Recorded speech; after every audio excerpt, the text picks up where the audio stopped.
तो exam hacker series के final round में आप सभी का स्वागत है। अब तक हमने देखा कि कुदरत यानी नेचर कैसे काम करती है ना? पर अब कहानी में एक मजेदार ट्विस्ट आने वाला है। अब हम ये देखने वाले हैं कि हम इंसानों की एक्टिविटीज हमारे प्लैनेट पर आखिर क्या असर डाल रही हैं, और सबसे जरूरी बात, इन प्रॉब्लम्स को फिक्स करने के सुपर सॉल्यूशंस क्या हो सकते हैं। तो इस सफर में हम क्या क्या करने वाले हैं? सबसे पहले हम उस शील्ड की बात करेंगे जो पृथ्वी पर जिंदगी को बचाती है। फिर हम आसमान में हुए एक बहुत बड़े क्राइसिस और जमीन पर एक बड़ी प्रॉब्लम की जासूसी करेंगे। और हाँ, 3 कपों की एक ऐसी कहानी भी है जो हैरान कर देगी। और सबसे आखिर में इस चैप्टर को मास्टर करने का अल्टीमेट हैक तो मिलेगा ही। तो चलिए शुरू करते हैं। चलिए तो सबसे पहले समझते हैं इस बेहद जरूरी, मतलब सुपर इम्पॉर्टेंट ओजोन लेयर को। हमारे एटमॉस्फेयर में बहुत बहुत ऊपर ओजोन नाम का एक मॉलिक्यूल एक प्रोटेक्टिव शील्ड, मतलब एक सुरक्षा कवच बनाता है। और ये कवच प्लैनेट पर जिंदगी के लिए नॉन नेगोशिएबल है। इसके बिना कुछ भी मुमकिन नहीं। पर सवाल ये है कि ये ओजोन आखिर है क्या भला? देखिए, ये कुछ और नहीं बल्कि ऑक्सीजन का ही एक स्पेशल फॉर्म है। हम जो नॉर्मल ऑक्सीजन सांस में लेते हैं वो है O2, मतलब उसमें 2 एटम्स होते हैं। लेकिन ओजोन वो है O3, यानी उसमें होते हैं 3 एटम्स।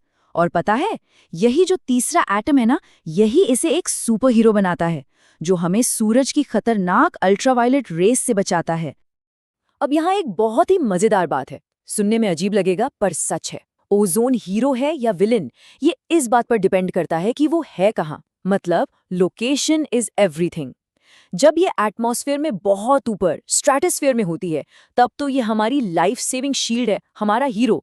लेकिन अगर यही ओजोन ग्राउंड लेवल पर, मतलब हमारे आसपास आ जाए, तो यही हीरो एक जानलेवा जहर बन जाता है, एक विलन।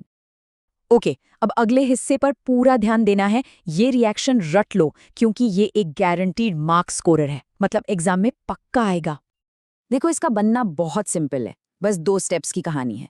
स्टेप 1, सूरज से जो हाई एनर्जी यूवी रेज आती है ना, वो एक ऑक्सीजन मॉलिक्यूल यानी O2 को तोड़कर 2 अकेले ऑक्सीजन एटम्स O और O में अलग कर देती हैं।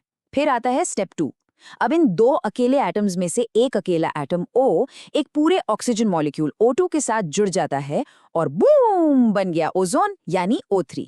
एग्जाम में इसे बिल्कुल बिल्कुल ऐसे ही लिखना है, एक भी शब्द इधर उधर नहीं। तो सबसे ज़रूरी बात यह है कि हमारी ये जो शील्ड है ना, ये बहुत नाजुक है।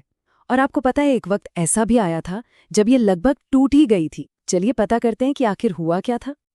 ये बात है 1980s की, जब वैज्ञानिकों के होश उड़ गए। उन्होंने देखा कि एटमॉस्फेयर में ओजोन की मात्रा, अरे वो तो तेजी से घट रही थी। हमारी प्रोटेक्टिव शील्ड, हमारी ओजोन लेयर पतली होती जा रही थी। एक बहुत बड़ा खतरा मंडरा रहा था। और इस कहानी का विलन कौन था? हम इंसान और हमारे बनाए हुए सिंथेटिक केमिकल्स, जिन्हें कहते हैं CFCs यानी क्लोरोफ्लोरोकार्बन्स। और मजे की बात देखिए, ये कहाँ इस्तेमाल होते थे? हमारे रेफ्रिजरेटर्स में, हमारे ACs में, फायर एक्सटिंग्विशर्स में, मतलब रोजमर्रा की चीजों में। लेकिन फिर जो हुआ वो एक शानदार ग्लोबल सक्सेस स्टोरी है। जैसे ही प्रॉब्लम का पता चला, पूरी दुनिया, लिटरली पूरी दुनिया इसे सॉल्व करने के लिए एक साथ आ गई। 1987 में यूनाइटेड नेशंस एनवायरनमेंट प्रोग्राम यानी UNEP ने एक एग्रीमेंट तैयार किया और सब देशों ने मिलकर CFC प्रोडक्शन को बंद करने का फैसला किया। कमाल है ना? तो आसमान के संकट को तो हमने मिलकर टाल दिया। वाकई एक बड़ी जीत थी। लेकिन कहानी यहीं खत्म नहीं होती। जमीन पर एक और बहुत बड़ा चैलेंज हमारा इंतजार कर रहा था, और वो था कचरे का चैलेंज। अब देखिए, सारा कचरा एक जैसा नहीं होता। इसे हम 2 टीमों में बांट सकते हैं। पहली टीम है बायोडिग्रेडेबल वेस्ट की। ये वो कचरा है जिसे नेचर, मतलब बैक्टीरिया जैसे छोटे छोटे वर्कर्स आसानी से तोड़कर खत्म कर देते हैं, जैसे फलों के छिलके, कागज, लकड़ी। और दूसरी टीम है नॉन बायोडिग्रेडेबल वेस्ट की। ये वो जिद्दी कचरा है जो सदियों तक, लिटरली सदियों तक एनवायरनमेंट में पड़ा रहता है और उसे नुकसान पहुंचाता है, जैसे कि हमारा प्लास्टिक, कांच और पेस्टिसाइड्स। यहाँ एक और बहुत बहुत इंपॉर्टेंट सवाल आता है, जो एग्जाम के लिए तो क्रिटिकल है ही, पर ये हमें कचरे की प्रॉब्लम की जड़ तक ले जाता है। सवाल ये है कि आखिर ऐसा क्यों है? क्यों कुछ चीजें बायोडिग्रेडेबल हैं और कुछ नहीं? और इसका जवाब बड़ा सिंपल और फैसिनेटिंग है। जवाब छिपा है उन माइक्रोस्कोपिक वर्कर्स में, यानी बैक्टीरिया में। सोचिए कि बैक्टीरिया के पास एक खास टूल किट है जिसमें अलग अलग टूल्स हैं। अब इन टूल्स का नाम है एंजाइम्स।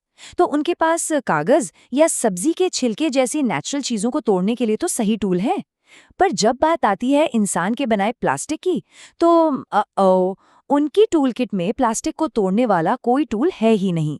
बस इसीलिए प्लास्टिक वहीं का वहीं पड़ा रहता है। अब एक बहुत ही दिलचस्प केस स्टडी देखते हैं, 3 कपों की कहानी। ये कहानी हमें सिखाती है कि कैसे कभी-कभी जो सॉल्यूशन हमें सबसे सीधा और सही लगता है, असल में वही सबसे बड़ी गलती साबित हो सकता है। जरा सोचिए, इंडियन रेलवेज में हर रोज लाखों लोग सफर करते हैं। अब उन्हें चाय कॉफी देने के लिए डिस्पोजेबल कप तो चाहिए। सवाल ये था कि एनवायरनमेंट के लिए सबसे अच्छा चॉइस आखिर है क्या? तो सबसे पहला ऑप्शन क्या था? जाहिर है प्लास्टिक कप्स, लेकिन नॉन बायोडिग्रेडेबल, तो ये आइडिया तो फेल हो गया। फिर आया ऑप्शन नंबर 2, मिट्टी के कुल्हड़। वाह, सुनने में कितना देसी और इको फ्रेंडली लगता है ना? पर यहीं पर आया कहानी में असली ट्विस्ट। लाखों कुल्हड़ बनाने के लिए लाखों टन उपजाऊ मिट्टी, मतलब टॉप सॉइल, का इस्तेमाल होने लगा। नतीजा, खेत बंजर होने लगे। तो ये इको फ्रेंडली सोल्यूशन तो और भी ज्यादा डैमेजिंग निकला।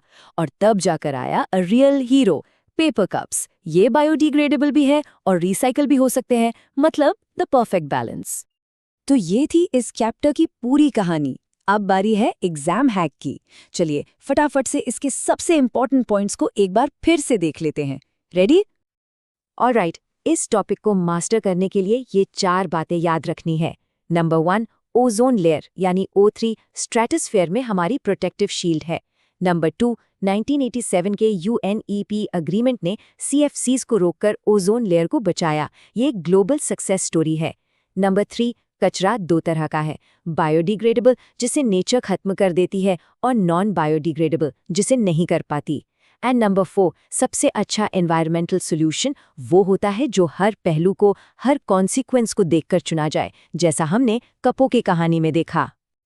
बस इन कॉन्सेप्ट्स को ठीक से समझ लिया तो इस चैप्टर से कोई भी सवाल आ जाए, आप उसका जवाब पूरे कॉन्फिडेंस से दे सकते हैं। सो चैप्टर इज ऑफिशियली हैक्ड। इस पूरे सफर में हमने एक बात तो सीखी कि जब इंसान चाहे तो मिलकर बड़ी से बड़ी एनवायरमेंटल प्रॉब्लम को सॉल्व कर सकता है ना? तो आखिर में बस एक सवाल छोड़कर जा रहा हूं। आज ये सब जानने के बाद कि हमारा एनवायरनमेंट कितना नाजुक है, हम अपनी रोजमर्रा की जिंदगी में ऐसा कौन सा एक छोटा सा बदलाव ला सकते हैं, सिर्फ एक, जिससे इसे बचाने में हमारी भी मदद शामिल हो। एग्जाम हैकर सीरीज के इस एनालिसिस में मेरे साथ शामिल होने के लिए बहुत बहुत शुक्रिया। कंप्लीट नोट्स और टेस्ट सीरीज के लिए ब्रेन बूस्टर एकेडमी ऐप को जरूर डाउनलोड करें। सीखते रहिए और जीतते रहिए।